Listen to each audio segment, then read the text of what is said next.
Hey, what's going on, guys? It's DK back at you with another video here to break down the 7-game NBA DFS slate on Tuesday. If this is your first time watching, I cover content for Draftkings, NBA, NFL. We'll be covering the UFL as well. It's coming up, I believe. I think it's the end of March, I believe it starts.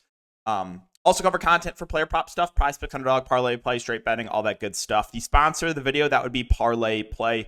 Guys, if you're not on it, what are you doing? Get on Parlay Play. They're making a ton of cool updates. Again, they have alt lines as well. Basically, how it works is you're building out lineups of player props, flips of player props. You can go up to 155x your money. If you want to give it a try, link is down below. We'll give you a $100 deposit match bonus. My best advice, as always, is get on as many of these sites as possible. And then when you do want to place your prop bets, you can search for which offers that value. All right, so before we get into the breakdown, we got to recap the last few days. So, I'm sure you guys can tell the slight difference in the account balance. Before we talk about that, let's talk about this last night. This tilts me, and nothing's going to change from the win. We'll cover in a sec, but this one tilted me last night. I had basically a Cavs stack, that Cavs Brooklyn game. And going into the fourth quarter, just needed a competitive game, was all over. Low-owned G.G. Jackson ran a massive blowout to punish the Sharks. If the Cavs would have kept that game competitive, could have had a chance at another takedown, but still had a 3x night thanks to G.G. I made a post about that on Patreon once we got that Grizzlies lineup. I wanted all the G.G. Jackson. So that was nice. Also, I got second place in the showdown tonight. Don't get me started, man. It says 10th, but again, it's second place. There are 9 lineups ahead of me with the same one. But Sam Hauser, Duke off the bench for literally absolutely no reason for the fish that fell asleep at the wheel. Just so incredibly tilted. It was by far the worst play of the slate. Way overowned. Can't miss a shot. DFS is frustrating.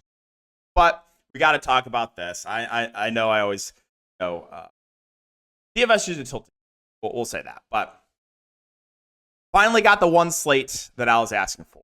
So take a look at the bottom two here. I got first place in the $88 tournament. This was Friday night. And I won by like 30 or something. It was a pretty easy win. Let me see how much I won by this one. Yeah, so I had 364. Second place at 336. I won by almost 30 points in this lineup. And then, that's 10 grand. And then in the big $4 tournament, got second place, $25,000. Honestly, I'm still in a little bit of a shock, right?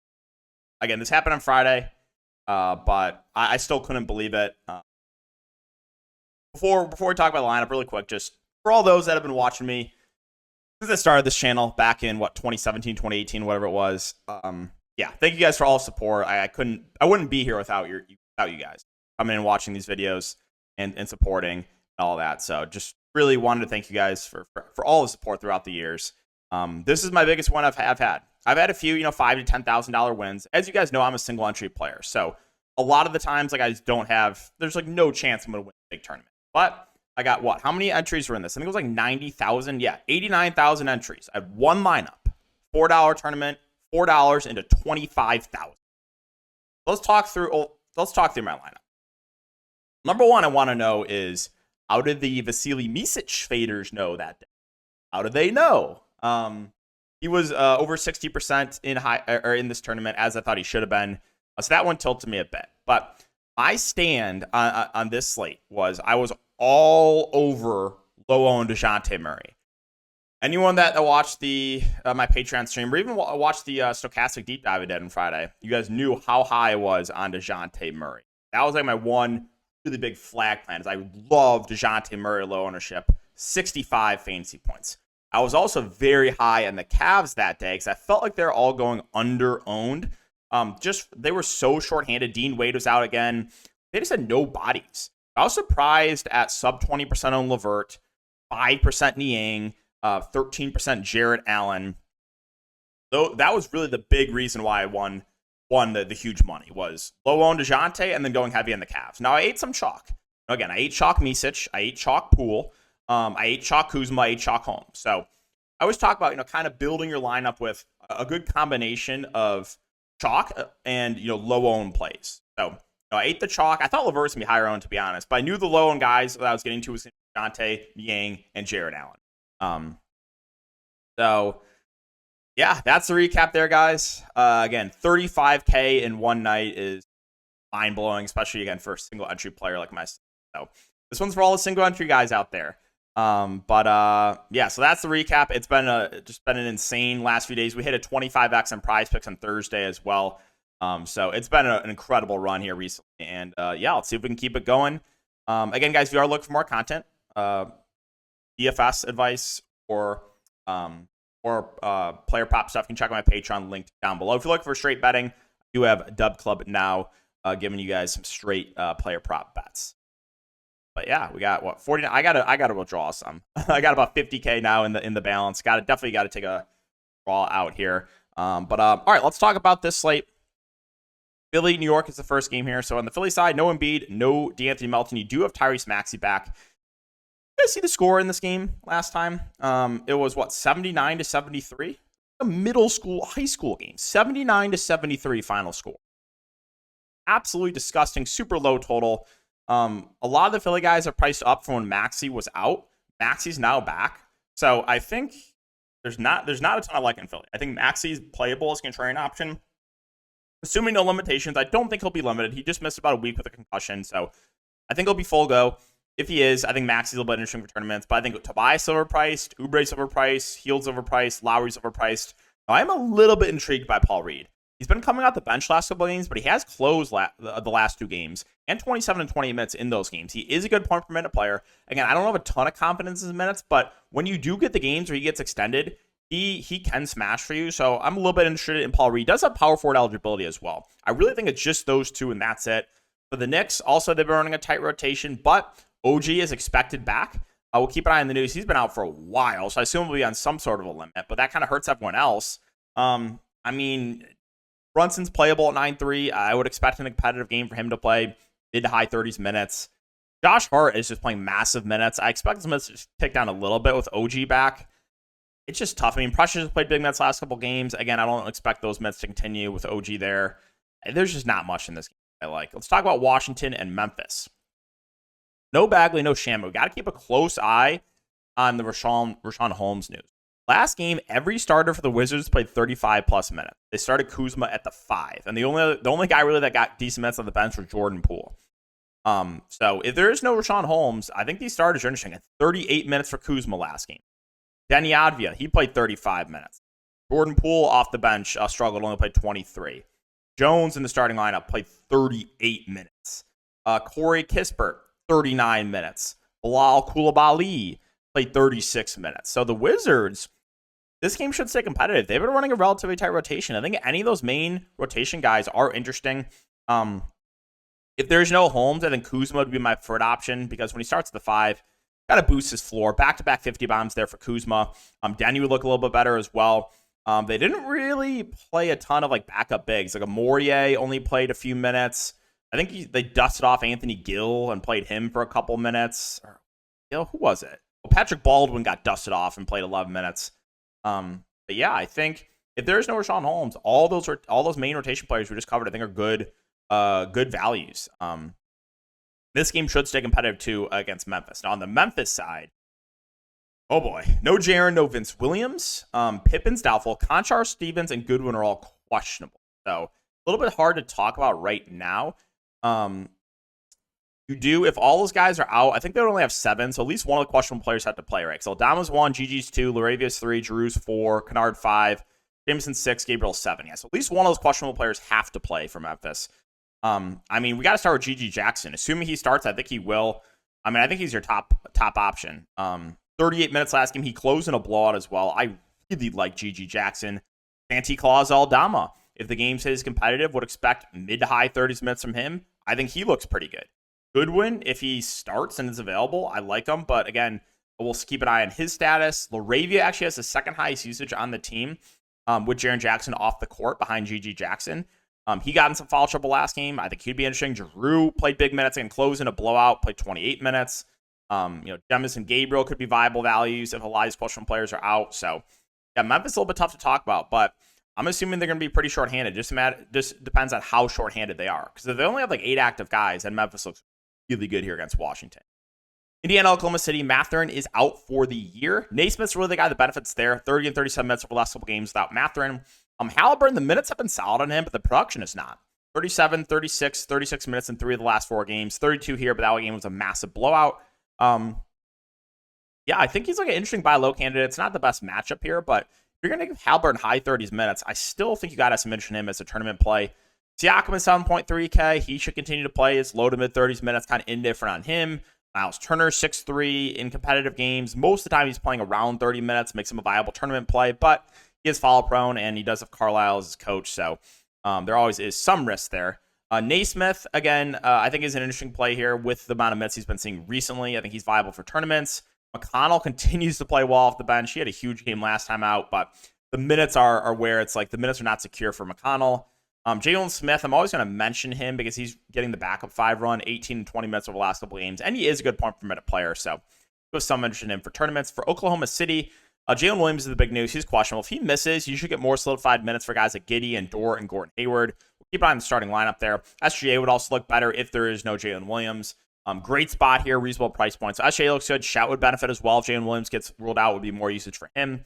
But yeah, these secondary plays would be very interesting. Giddey is a good point per minute player. Just the minutes have been a little bit up and down on him, but like 40 fancy points in 19 minutes last time out, right?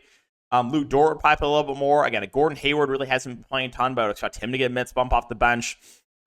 Joe, maybe Ken True, like guys like a lot of these bench guys would probably benefit a little bit if Jalen Williams play. We have to keep an eye on the starting lineup though. Houston and San Antonio, the big news is Şengün is out. Now, thankfully, not season ending. It's a severe ankle sprain and bone bruise, so I'm assuming he'll be back before the end of the season. But yeah, with Şengün out, my guess is you're going to get Jeff Green starting lineup, and they're going to go Van Fleet, Jalen Green, Dylan Brooks, Jeff Green, Jabari Smith. Now, Jalen Green, I tweeted out, was like a 35. He has like a 35 or 36% usage rate with Şengün off the court this year. Minutes have been solid for Green. Production's been a little bit up and down, but he's firmly in play for tournaments. Just don't love the price point. Van Fleet, 7.9K. He has a nice, gets a nice assist bump with Şengün off the court. I think he's a pretty good point per dollar play. But I think Jabari Smith's my preferred option on this team. I expect him to play a lot at the 5, which really boosts his floor plus ceiling. I really like Jabari Smith at the price point. Jeff Green, I mean, it's not exciting, but I think he starts and probably plays, 30-ish minutes. I don't think I can do it, but again, my expectation is he will start. Dylan Brooks, 4.3K. He should get a little more usage as well without Şengün. I think he's value. And then Amen Thompson, 4.9K. There's no Cam Whitmore as well, so I think he gets a slight minutes bump too. Probably do get some Jock Landale in the rotation, but I don't know if it's enough for me to get to him. All right, let's talk about San Antonio. So San Antonio is a back-to-back. We'll see if they end up resting anyone. Wembanyama, first game back. He missed a couple games. First game back, played 31 minutes. No limitations there on Wembanyama, so to me, he's good to go. I like his upside in tournaments. No other real strong takes here. Vassell, Keldon, Sohan, Trey Jones, all playable. But if this team's fully healthy, I think it's mainly Wembanyama that I'm looking to. Boston and Utah. So Boston, keep a close eye on this. Horford usually doesn't play in back-to-backs. Porzingis has missed the last couple games. And Drew Holiday sat. So, I don't know who's going to be available for Boston tomorrow. Could be completely different. Maybe you get Horford and, Tatum out, but Porzingis and Holiday backs. This team is just really hard to talk about. What I will say is they ran an 8-man rotation tonight. You got Pritchard in the starting lineup. Pritchard was a guy I was all over. I absolutely nuked his PRA line. He smashed. Easily covered that one. So Boston just tough to talk about. But if you do get a couple of these guys out, the other main rotation players are going to look better. And then the new value plays like Pritchard and Hauser are going to look better. Cornette as well. So like I said, it's tough to talk. But they're fully healthy. I don't think there's any standouts. But if you get a couple of these guys out, then the main rotation players that are in are going to look really good. And those value plays will benefit us. That's probably the easiest way to break it down as I'm making this video at midnight Central. All right. Utah, no Markkanen, no Hendricks. So my boy Keontae George first came back, played 38 minutes. 29, 6, and 5. You guys know how high I've been on him this year. So 6.5K, I think he's still viable. Collins, Sexton, Clarkson, they obviously benefit with marketing off the court. Collins should start the 5. He's been playing low to mid 30s minutes. If you think Utah can keep this game competitive, I think all these main rotation players look interesting. 35, 36 minutes last couple games for Sexton. Jordan Clarkson's been playing big minutes off the bench. So, any of those top 4 guys, Collins, Sexton, Clarkson, George, I think are interesting tournament plays. Walker Kessler, 24 minutes in his first game back. As Kessler's a good point per minute player, so I think he's an interesting value play. Bryce Sensabaugh is 4.7K. He's played 30 and 32 minutes over the last couple games. He's a viable value option for sure. You got Chris Dunn here, 4.3. The minutes have been a little bit up and down on him, but I think you probably get an average high teens, low 20s minutes. I don't really know if there's anything else. I mean, THT barely played last game. Luka Samancic is 4K. His minutes have been down. Again, they're playing the main guys a lot. Yurt Goat 7 only played a couple minutes in the blowout. So, I think those main Utah guys look interesting tournament options. Milwaukee and the Kings, we got to keep a close eye on Middleton. Questionable. Giannis is probable. If Middleton's out, obviously Dame and Giannis both benefit. And then I expect if Middleton plays for him to be on a limit. If Middleton is in, it really takes all the secondary plays completely out of play for me. So right now it's mainly Giannis and Dame. Giannis should play big minutes in a competitive game. This game should stay competitive. So these two, I think, look pretty good at the top. Not a ton else. Bobby Portis has been playing a little bit more without Middleton, so he would be viable in tournaments if Middleton's out. But yeah, you've been getting Jay Crowder in the starting lineup. His minutes have been not great. Not a ton here for the Bucks, I think, outside of the main 2 guys. And we got the Kings and one more game here. So Kings, Keegan Murray's questionable. If he misses, Herter, Barnes, Monk, they should all benefit minutes-wise. Maybe a little more run for Trey Lyles as well. My boy Sabonis has been playing out of his mind. He's playing massive minutes as well. You love to see it. So I still like Sabonis at 1040 and Fox is 9-1. He's playing mid-high 30s minutes in competitive game. The 2 main Kings, I think, look pretty good. Malik Monk, price point's up on him, but the minutes have been solid as well. He's averaging around 30 minutes a game over the last 3 games. Again, he would benefit too if Keegan Murray's out. Herter and Barnes, the minutes have not been amazing on them, but the price point has dropped. And like I said, if Murray gets ruled out, you should get more solidified minutes for those 2. I think Trey Lyles would also play a little bit more as well. So Keegan Murray news is pretty big. It's going to make Sacramento look a lot better if he's out. Final game, we got Minnesota and we got the Clippers. Minnesota's a bit tough to talk about. Late night hammer. I'm expecting Ant to play. He's been questionable the last 3 games. Gobert and Slow-Mo missed the last game, so I think they're more 50-50. Monty Morris also missed last game as well. Minnesota ran a very tight rotation last game. Without Cat and Gobert, Naz Reid started, played 42 minutes. So Anthony Edwards played 40 minutes. They just ran their main guys massive minutes. I was a little bit surprised they did not close with Conley or McDaniels last game. They actually closed with, when the game was competitive. They brought back in McLaughlin and TJ Warren, which I thought was a bit surprising. And then Luka Garza was someone I was very high on the Showdown slate last time out. He had a good game for the Showdown slate, but he would play the backup 5 if Gobert does not play. But yeah, if all the questionable players are in, I think that there's no standout plays for me. I think Gobert would be a pretty safe option. Nas would be overpriced if Gobert is in because he would just shift back to the bench. But I would start having interest in the Minnesota team if guys like Gobert and Slow-Mo and Monty Morris all get ruled out, because then they're going on a very tight rotation. We can look to my boy NAW. Often play a little more off the bench. You get some Warren, more usage for guys like McDaniels and Conley, and obviously not played huge minutes last time out. So this one's also a little bit tough to talk about. And the Clippers, too. We have 2 questionable players in Kawhi and Paul George. That could open up a lot as well. No Westbrook. If those 2 are both out, it would be hard not to like James Harden. Would have to do everything for the team. Norm Powell would get a usage bump. He would look pretty good. He played 31 minutes last game. Amir Coffey had a huge game last game at 30 minutes. He would be an interesting value. Man would also look better. He played 30 minutes. You did see Bones Highland in the rotation, too. Those 2 guys out. He played 21 minutes. He would be a viable value. So there'd be a lot to like here for the Clippers if those 2 are out. If they're both in, that's the same story as I always talk about with the Clippers. Of the main 3 guys all playable. Ownership will play a big role. Vicha Zubac is 5.3K. He's been, the minutes are a little bit disappointing on him, but reasonable price point. I think he is interesting in tournaments. You're probably going to get Daniel Tice backing him up. He's 3.8K. Don't think it's necessary, but I wanted to mention that. All right, guys. So that's going to wrap up the video. As always, if you do enjoy, just make sure to like, subscribe, and hit the notification bell, and I'll see you all in the next video.